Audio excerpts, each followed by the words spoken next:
Hello everyone, welcome back. I'm Ibukun. It's been a while, and in today's video I'm going to be talking about how to apply the exposure triangle. Now, a lot of you have spent time on the internet researching, understanding what the exposure triangle is. At some point I've figured out that, we understand what it is, we get it, but we don't really know how to use it. Okay, anyways, that's what this video is all about, so don't go anywhere, stay right here.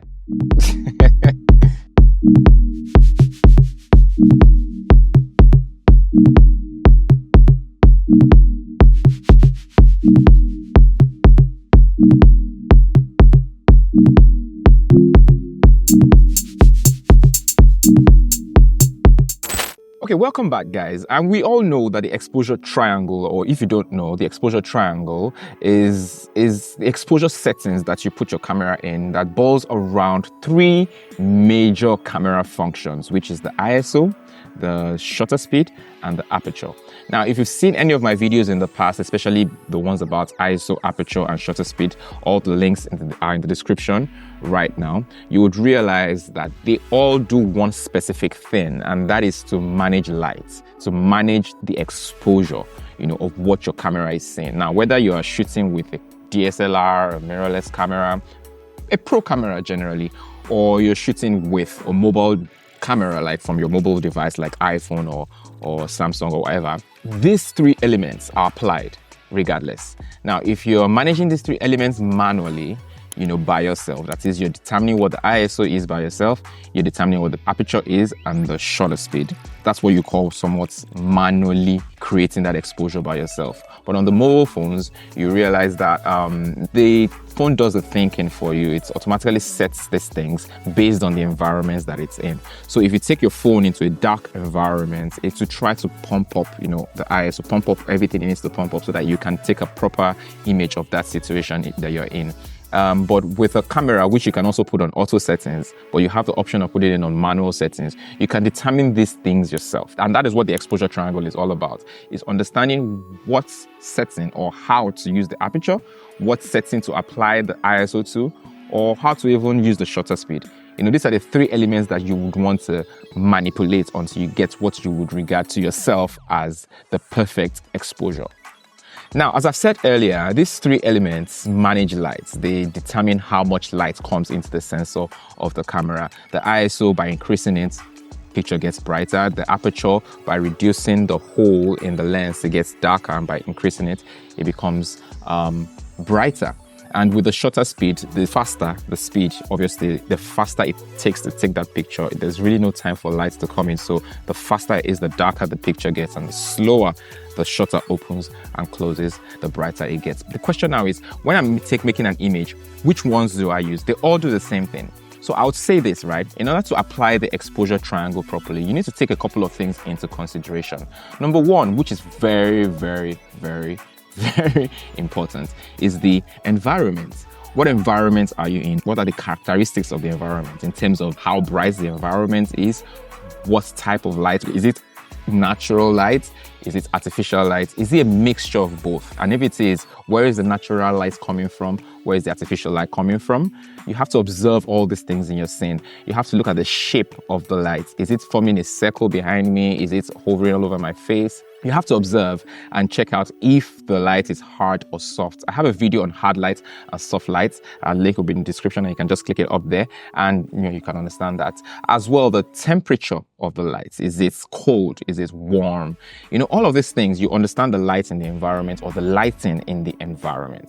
Now, the next thing you want to take note of or observe is what your focus is. What are you trying to achieve in this image? If it's an image where there's a lot of moving objects, for example, and you want to capture all of that motion, you know that your shutter speed is your priority. You don't want blurry capturing, and maybe you want some of it, but anyways, that your shutter is it's like your main focus. So if we think about it, we have moving objects really fast, right? We want the fast shutter speed to be able to capture that motion, because if you remember, and you can check my video out, that shutter speed is the speed at which the shutter of the lens opens and closes, and the faster it is, the darker the picture, right? But the faster it is, there's a characteristic that happens there. It's able to capture motion because it's taking that picture really, really fast.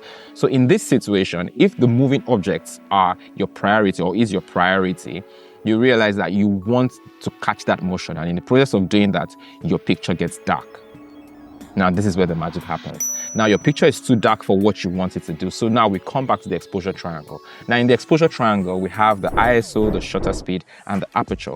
In this particular scenario, we've realized that the shutter speed was what is taking precedence over the rest. So after increasing that shutter and we've gotten the motion that we're trying to capture as sharp and crisp as we want it, we realize that the picture is a little bit too dark. So we still have two other brothers, or I could say siblings, that could help out in this situation. We are talking about the ISO and we're talking about the aperture.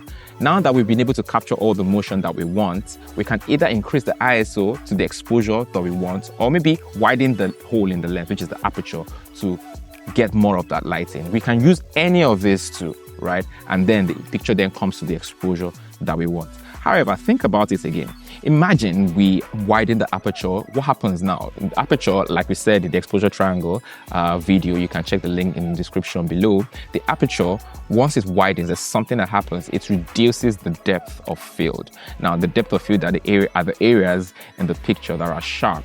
So when you widen the aperture, the depth of field reduces. So imagine I'm trying to capture the moving objects again, but then I widen my aperture to say maybe like 1.8, and then one of the moving objects is sharp, but because one is behind it and we have a very shallow depth of field, it becomes blurry, and I want everything to be sharp. I realize that, okay, maybe I should then bring my aperture, I should close it up a bit and move it to like maybe 3.5 or 5.6. And imagine when I do that, obviously the picture still gets dark again. So I'm left with one more option, which is the ISO. And I can bump up the ISO to the exposure that I'm actually looking at getting. But let's assume that I'm in a dark space, right?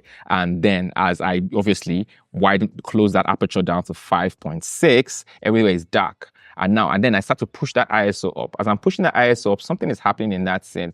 Noise. Yeah, the characteristic of messing or manipulating the ISO is noise.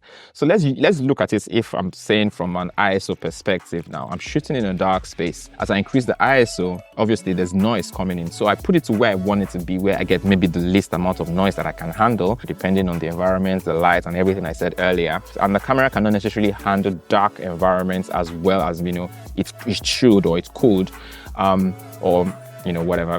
What am I saying? Once you increase the ISO, you find out that you start to have noise in this dark environment. So I could slow the shutter speed down and, open up the lens so more light comes into the image. So you see how I'm trying to manipulate everything to benefit me depending on the situation that I'm in. And that is in clear terms, like I don't even need to say more than this, right? That is really what the exposure triangle is all about. There's one more factor in the exposure triangle. Even though it's a triangle, but sometimes I like to add this one more shape to it. You have to consider light and the artificial light. In a situation where I've pumped up my ISO to the limit I can, I've widened my aperture to the limits that I can with the camera, whatever I'm using, and I've pushed the shutter speed to the limits I can, and it's still not as bright, but maybe every other thing I want is perfect. Now, the fourth thing that you can add to this list is artificial lighting to light up the situation. So my point here is that the exposure triangle is made up of the ISO, the shutter speed, and the aperture.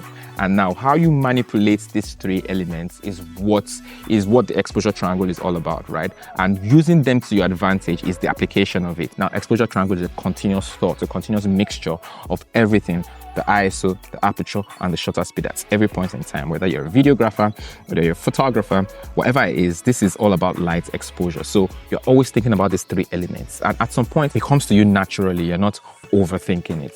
So it's not just knowing about what those three elements are, but knowing how to use them interchangeably. Just imagine them like bricks or Lego or something. They all click into each other like gear.